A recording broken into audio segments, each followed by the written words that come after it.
Moving on, in Israel's neighboring country of Greece, a barely noticed legal case may now have major ramifications for European Union policy, and the Greek government has been facing a major debt crisis for years now and is still battling to satisfy the requirements of an EU-imposed bailout package.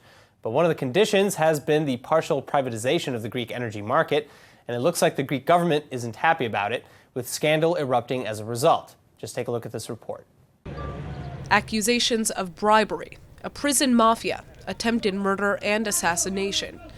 These are the charges surrounding Greece's energy sector, ever since national assets began to be privatized. Δύο άγνωστοι περίμεναν τον Ανατολέα μου έξω από το σπίτι του, όπου τον πυροβόλησαν με ένα πυροβολισμό που μπήκε από εδώ και βγήκε από τον αυχένα του.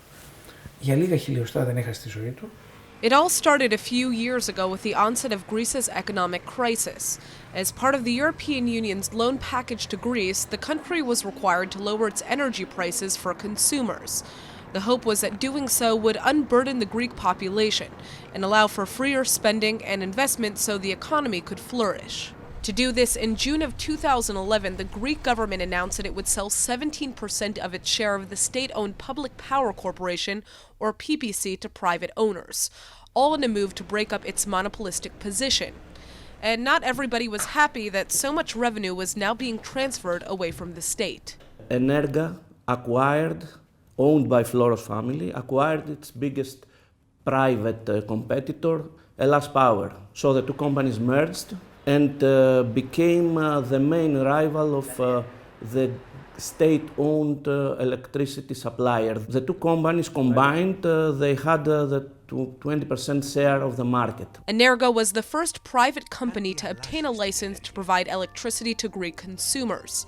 But not long after gaining control of 20% of the energy market, the owner of Energa, Aristidis Floros, came under fire. In 2017, Greece's court convicted him of embezzlement, smuggling, and money laundering. He was arrested and jailed, and his company license was revoked, meaning total control went back to the state. And then on the 17th of October of 2017, the lawyer defending Floros in court, Michalis Zafiropoulos, was murdered in his own office.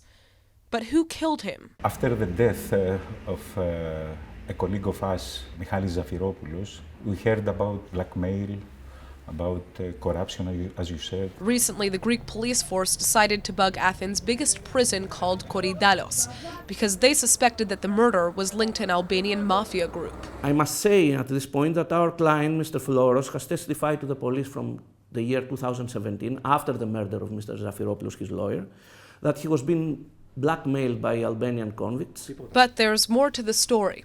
Before the murder, the well-known lawyer Georgos Antonopoulos, who was representing the regulatory authorities in the case against Floros' embezzlement charges, was shot in the face. He miraculously survived the assault and accused Floros of ordering his assassination.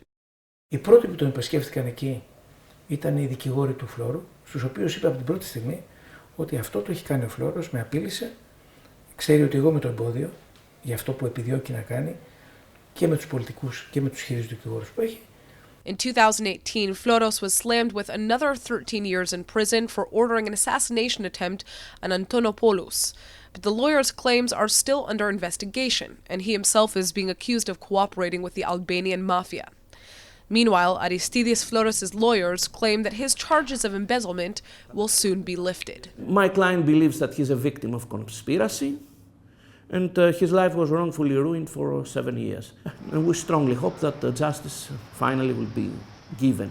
The recent happenings have rocked the country's legal system and raised questions over the viability of Greece's economic reforms and who really benefits from them.